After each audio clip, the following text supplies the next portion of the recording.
Ibinida naman ng Department of Justice na patapos na ang kanilang investigasyon laban kay Senator Padilla. Kaugnay yan sa kung paano nakataka si Senator De La Rosa mula sa kinahaharap niyang ICC warrant. Nakatutok si Victor Liantino.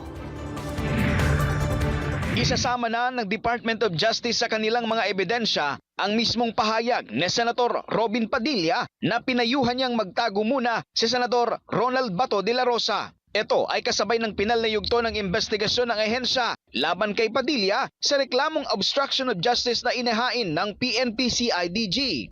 We will not preempt anything from the investigating panel. No? And of course, we're also looking, diba? We've heard there's also an ongoing investigation with the Office of the Ombudsman. Ang reklamo laban kay Padilla ay nagugat sa munoy pagtulong kay De La Rosa na makatakas ng Senate compound noong madaling araw ng Mayo 14. Sa gitna yan noon ang balibalitang isisilbi sa senador ang warrant of arrest mula sa International Criminal Court dahil sa crimes against humanity sa ilalim ng madugong war on drugs.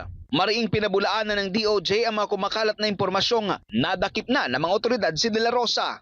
Baka naman kasi yung nagbibigay ng nagpapapansin lang or it's a diversionary. We don't like to preclude anything, no? But based on this, wala kaming validated information.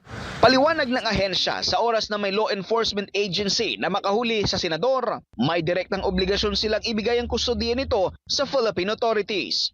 I would be the official of the Philippine authorities, basically,